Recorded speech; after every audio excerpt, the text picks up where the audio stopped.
ముగ్గురు పిల్లలున్న సర్పంచ్ ఎన్నికల్లో పోటీ, ఇద్దరు పిల్లల కండిషన్ తొలగించేందుకు సర్కారు ప్రయత్నం, పంచాయతీరాజ్ చట్టాన్ని సవరించేందుకు నిర్ణయం, ముఖ్యమంత్రి నుంచి గ్రీన్ సిగ్నల్, ఆశావాహుల నుంచి డిమాండ్ రావడంతో డెసిషన్, సర్పంచ్లపై వేటు వేసే కలెక్టర్లు బాధ్యతలకు చెక్ అంటూ ఇక సర్పంచ్లపై వేటేసే కలెక్టర్లు ఎవరైతే ఉంటారో వాళ్ళ బాధ్యతలకు కూడా చెక్ పెట్టేసిందట. ఇక ఆ అవకాశం లేకుండా చేయడానికి ప్రయత్నం చేస్తూ ఉంది ప్రభుత్వం.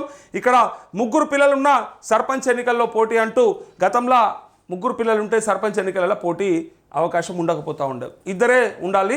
అది 1995 తర్వాత, అంతకంటే ముందు ముగ్గురు ఉండొచ్చు, నలుగురు ఉండొచ్చు, అది వేరే విషయం. కానీ 95 తర్వాత పుట్టకూడదు ఆ పిల్లలు. 95 లోపు ఇద్దరున్నా ముగ్గురున్నా, అప్పుడు నలుగురున్నా చాలామంది పోటీ చేసారు. సో 95 తర్వాత ఎవరైతే ఆ పిల్లల్ని కంటారో వాళ్ళకి లిమిట్ పెట్టిరు అన్నట్టు, ఇద్దరు పిల్లలే ఉండాలని సర్పంచ్లో పోటీ చేయాలంటే. కానీ ఇక్కడ ఇప్పుడు ముగ్గురు పిల్లలు ఉన్నా కూడా పోటీ చేసే అవకాశం ఇచ్చే ఛాన్స్ కనిపిస్తూ ఉంది. సో చాలామంది రైతు నాయకులు ఎదురు చూస్తూ ఉన్నారు ఎన్నికల కోసం. వస్తే ఈసారి ప్రయత్నం చేసుకుంటామన్నా అని చెప్పి కూడా చెప్పిన వాళ్ళు ఉన్నారు. ఆల్రెడీ సర్పంచ్లుగా పనిచేస్తున్న వాళ్ళు ఉన్నారు, పని చేయాలనుకుంటున్న వాళ్ళు కూడా ఉన్నారు. సో పోటీ చేయాలనుకుంటున్న వాళ్ళు కూడా ఉన్నారు. అయితే ఈ పంచాయతీరాజ్ చట్టాన్ని సవరిస్తుందట, అందుకోసమే నిర్ణయం తీసుకున్నట. చాలామంది ఆశావాహులు ఎవరైతే ఉన్నారో వాళ్ళ నుంచి వస్తున్నటువంటి డిమాండ్ కోసమే ఇక డిసిషన్ తీసుకుందట. త్వరలో జరగనున్న స్థానిక సంస్థల ఎన్నికల్లో ముగ్గురు పిల్లలున్న వ్యక్తులు సైతం పోటీ చేసేందుకు అవకాశం కల్పించాలని ప్రభుత్వం భావిస్తున్నట్టు తెలుస్తోంది.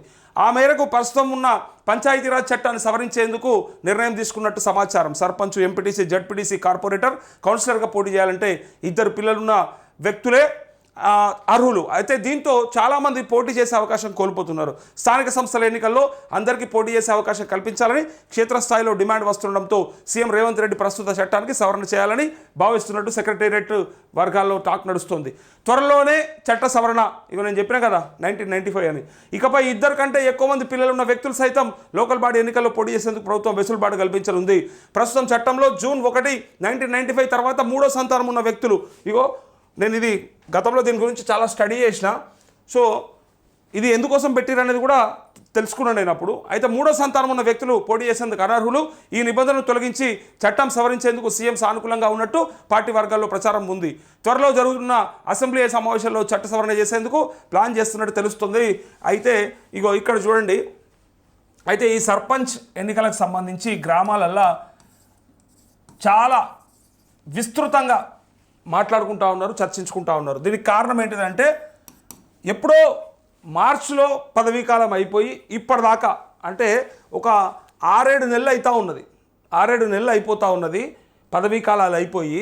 అయితే వాళ్ళు దిగిపోయిన తర్వాత ఎన్నికలలో అంటే మళ్ళీ ఎన్నికలకు పోకుండా మళ్ళీ సర్పంచ్లను ఎన్నుకోకుండా అట్లనే ఉంచితే కనుక 6 నెలల కంటే ఎక్కువైతే కేంద్రం నుంచి రావాల్సినటువంటి నిధులు ఏవైతే ఉంటాయో అవి రావు, ఆగిపోతాయి, ఫైనాన్స్ కమిషన్ ద్వారా రావాల్సినవి. అందుకోసమే ఇక్కడ ఖచ్చితంగా ఎన్నికలు చేయాల్సినటువంటి అవసరం ఉండే. కానీ ఇక్కడ ఏమటం వచ్చిందంటే పెంచుతా అన్న రిజర్వేషన్లు, ఏవైతే రిజర్వేషన్లను పెంచుతా అని చెప్పినరో కాంగ్రెస్ అధికారంలోకి వస్తే ఆ రిజర్వేషన్లను పెంచడానికి కులగణన అని పెట్టిరు. మళ్ళా కులగణన, ఈ కులగణన ఏదైతే ఉందో ఈ కులగణన కంప్లీట్ అవుతూ ఉంది.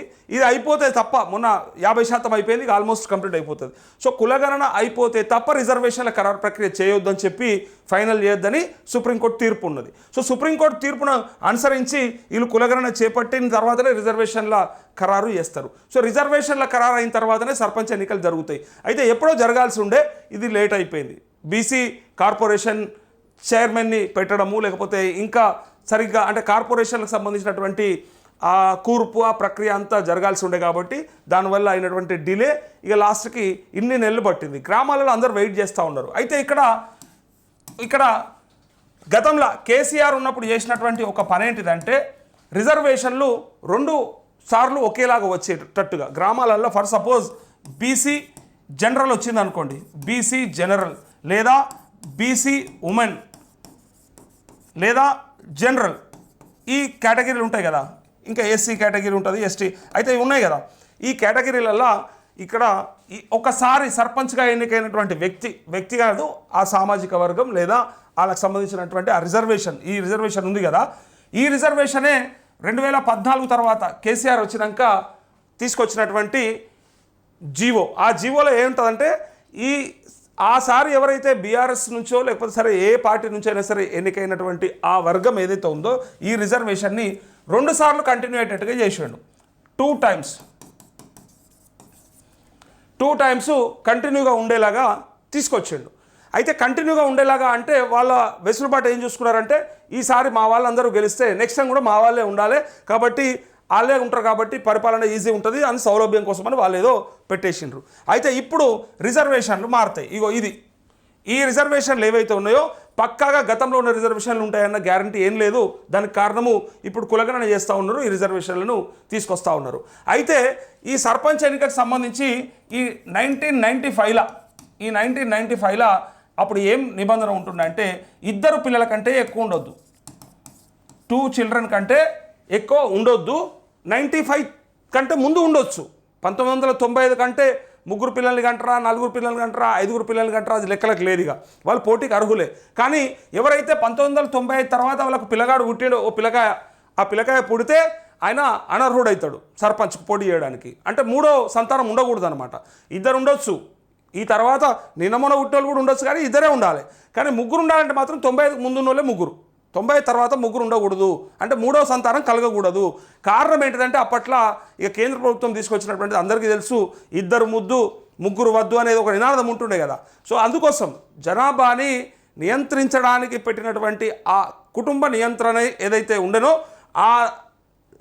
అప్పుడు ఇచ్చినటువంటి స్లోగన్కి వాళ్ళు పెట్టుకున్నటువంటి నిబంధన 2 ముద్దు 3 వద్దు అనేది ఉండే. దాని ప్రకారంగానే 1995లో తీసుకొచ్చినటువంటి ఈ చట్టం, ఈ జీవో ఆర్డర్. అప్పుడు ఇంతకంటే ముందుంటేనే అర్హులు తప్ప దాని తర్వాత పుట్టిన వాళ్ళు అర్హులు కాదు ఆ కుటుంబానికి సర్పంచ్ పదవికి పోటీ చేయడానికి లేదు అని చెప్పడం వల్ల చాలామంది నష్టపోయినారు. అయితే చాలామంది కాదు, చాలామంది వేలాది మంది నష్టపోయినారు. అరే మేము కూడా పోటీ చేస్తుంటే మాకు కూడా అవకాశం ఇస్తే బాగుండేది అని చెప్పి. సో అక్కడి నుంచి వచ్చినటువంటి ఆ వినతులు ఎంతమంది అయితే అడిగినరో వాళ్ళందరి డిమాండ్ చూసిన తర్వాత ఇక అందరికీ అర్హత ఉండాలి అని చెప్పి ఈసారి నిబంధనను ఎత్తేసే ప్రయత్నం జరుగుతూ ఉంది. సో ఇప్పుడు 3 ఉన్నా సరే, ఇక 3 ఉన్నా సరే అనేది ఈ వార్త సారాంశం. అందుకే సర్పంచ్గా పోటీ చేయాలనుకుంటున్న వాళ్ళకి ఒకటి ఏ రిజర్వేషన్ అయినా రావచ్చు. ఈసారి మీ గ్రామంలో గ్యారంటీ ఏం లేదు, పక్కా ఏం లేదు. ఈసారి పోయినసారి బీసీ ఉమెన్ వచ్చింది, ఈసారి కూడా ఉంటుందేమో అని ఆశపడ్డానికి నిరాశ అవుతుంది. ఏదైనా రావచ్చు, పాపులేషన్ బట్టి మన జనాభాను బట్టి కులగణన అయిపోయిన తర్వాత ఆ రిజర్వేషన్లు పెంచిన తర్వాత అది ఎవరిని వరిస్తుంది అనేది తెలియదు, ఏ వర్గానికి వస్తుందని తెలియదు. కాబట్టి ఇక్కడ ఇప్పుడే కరసల పాలు కాకుండా నేను 6 నెలల కిందనే చెప్పిన, ఊర్లలో దావతులు మొదలుపెట్టకుర్రి, అప్పుడే మేము పోటీ చేస్తామని చెప్తే మనల్ని ఆగం చేసేస్తారు. పబ్లిక్ ఎట్లుంటారంటే ఇక అన్న నువ్వేనట్టు కదా సర్పంచ్ అని పొద్దున్నాక ఇక ఆయన వెనకనే తిరుగుతారు. ఇక ఖర్చు ఇప్పటి నుంచే మొదలైపోతుంది. అస్సలు టైంకి ఎవడో వస్తాడు, ఆయనతో పైసలు పెడతాడు, గెలిస్తాడు, పీక్తాడు. ఇగో అది ఉంటుంది లొల్లి. అందుకోసానికే ఇన్ని రోజులు చేసిన సేవ ఎవడు యాదుకుండదు. ఎప్పుడైనా కూడా రోజు చేసే సేవ యాదుకుండదు. టైంకి వచ్చి ఎవడు చక్రం తిప్పితే, ఎవడు పైసలు పెడితే, ఎవడు ఏం చేస్తే అవుతుందో మనందరికీ తెలుసు గ్రామాలలో ఏం జరుగుతుందో. అయితే ఇక్కడ అట్లా పోటీ గురించి ఇప్పుడే ఆలోచిస్తే చాలా మట్టుకు నష్టపోతాము. అందుకే రిజర్వేషన్ల ఖరారు అయ్యేదాకా అట్లే ఈ 3 పిల్లలకు ఏదైతే నిబంధన ఉన్నదో ఆ 2 పిల్లల నిబంధన పోయి 3 పిల్లలున్నా పోటీ చేయొచ్చు అని చెప్తే ఇంకెంతమంది యాడ్ అవుతారో దాన్ని బట్టే డిసైడ్ అవుతుంది ఇప్పుడు ఎవరెవరు సర్పంచ్ కాబోతా ఉన్నారు. ఇంకొకటి, అసలు సర్పంచ్ అయితే గతంలో అయినోళ్ళంతా ఏం ఉద్ధరించిర్రు? మొన్నటిదాకా రోడ్ల మీదకి వచ్చిండ్రు, ఆత్మహత్యలు కూడా చేసుకున్నారు. గతంలో పురుగుల మందులు కూడా తాగిరు, పత్తి మందులు తాగిరు, పెట్రోల్ పోసుకున్నారు కొంతమంది సర్పంచులు. నేను చెప్పేది సర్పంచులు, ఉప సర్పంచులు. దానికి కారణం ఏంటి చెప్పండి? చేసిన పనులకు బిల్లులు రాక, ఇచ్చిన హామీలు నెరవేర్చలేక, గ్రామాలల్లో ఈ పని చేస్తాం ఆ పని చేస్తామని చెప్పి ఎన్నికలలో పోటీ చేసి గెలిచిన తర్వాత చేయకపోతే మమ్మల్ని ఊర్లో ఉండనియరు, సిగ్గుపోతుందని చెప్పి భయానికో భక్తికో ప్లాట్లు అమ్ముకొని, ఇండ్లు అమ్ముకొని, జాగాలు అమ్ముకొని ఆయనతో కట్టించారు. ఏవో కొన్ని పనులు చేయించారు, రోడ్ల, డ్రైనేజ్లా, ఇంకో వాటర్ ట్యాంక్లా, ఇన్ని చేసినాక వాళ్ళకు బిల్లులు రాకపోతే రోడ్లు ఎక్కిరియాల సర్పంచులు. అది చూసినాకన్నా చాలామంది వెనకకు కావాలి. కానీ డబ్బులు ఉన్నోనికి ఏముంటుంది, ఒకసారి పదవి అనుభవిస్తే బాగుంటుందని పోతే పైసలని చేస్తూ ఉంటారు. అంతే తప్ప నిజంగా మళ్ళా గతంలో ఒక 2-3 సార్లు పనిచేసిన వాళ్ళు మళ్ళీ ప్రయత్నం చేసుకుందామని అనుకుంటే ఇప్పుడు అట్లా కనపడతలేవు రోజులు. ఇప్పుడు ఆ నిధులేమి రావట్లేదు. గ్రామాలన్నీ కూడా నిజంగా తెలంగాణ వచ్చినాక మార్పు వస్తుంది అనుకున్నాం, కానీ పెద్దగా మార్పు ఏమి రాలే. గ్రామాలు అభివృద్ధి చెందినట్టు ఏమి అనిపించలేదు ఎక్కడ. సరే ప్రభుత్వం చేసే పనులు చేయంగా సర్పంచులు వాళ్ళ కోరిక మేరకైతే పనులు జరగలేవని చాలామంది వాపోయినరు, చాలామంది బాధపడ్డారు. మేము ఎంతో అనుకున్నాము, మన తెలంగాణ మనకు వచ్చినాక గ్రామాలే దేశానికి పట్టుకొమ్మలని చెప్తారు కదా, కానీ అన్నంత గొప్పగా ఏం లేవు, ఉన్నాయని కూడా అప్పులే ఉన్నాయి, పరిస్థితులు బాగాలేవు, ట్యాక్స్లే కడతలేరు గ్రామాలల్లో, అవన్నీ కూడా వసూళ్ళు అయితలేవు, ఆ జీతాలు కూడా ఇవ్వలేని పరిస్థితుల్లో పారిశుద్ధ కార్మికులు కూడా ఆత్మహత్యలు చేసుకున్న సందర్భాలు చాలా ఉన్నాయి. చాలా గ్రామాలలో, చాలా జిల్లాలలో జరిగింది. సో అందుకే సర్పంచ్గా పోటీ చేయాలనుకుంటే ఈసారి అన్నింటికీ సిద్ధమయ్యే పోటీ చేయాలి తప్ప తర్వాత మళ్ళా లేలే నేను వస్తాయి అనుకొని చేసిన అంటే అది గ్యారంటీ ఏమి లేదు. ఏమొస్తే తెలియదు. కేంద్రం నుంచి ఏమి ఇస్తారో తెలుస్తలేదు, రాష్ట్రం నుంచి ఏమొస్తుందో తెలుస్తలేదు. సరే వస్తుందా రాదా క్లారిటీ లేకుండా దిగితే రేపొద్దుగల ఆగమైపోతారు. అప్పుడప్పుడు అక్కడక్కడ వార్తలు కూడా చూస్తాం, ఏకగ్రీవం కూడా అయిపోయినాయి అని చెప్పి. ఏకగ్రీవం నేను ఇది కట్టిస్తా అది కట్టిస్తా అని ఇప్పుడే ఆయనతో హామీలు ఇచ్చి తర్వాత బొక్కబొర్ర పడకుండ్రి, ఇబ్బందుల పాలు కాకుండ్రి. అయితే నిబంధన అయితే పోతుందట.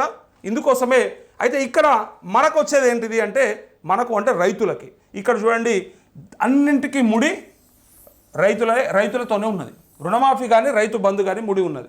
ఎందుకు చెప్పాలన్నా, ఫస్ట్ ఆఫ్ ఆల్ 50% మాత్రమే రుణమాఫీ కంప్లీట్ అయ్యింది, 50% మాత్రమే రుణమాఫీ కంప్లీట్ అయింది. ఇక్కడ అసలు రైతు భరోసా ఇప్పటిదాకా పత్తా లేదు. సో అట్లాంటప్పుడు గ్రామాలల్లో చాలామంది రైతులు రుణమాఫీ జరిగిన రైతులు కూడా రైతు బంధు పడలేదు కాబట్టి ఈసారి పెద్దగా ఏముందులో కేసీఆర్ ఉన్నప్పుడు బాగానే వేస్తాడు కానీ వీళ్ళకు రైతు బంధు కూడా వేయడం చేతనైతలేదని చెప్పి ఇక్కడ కూడా కొంత అసంతృప్తి ఉన్నది.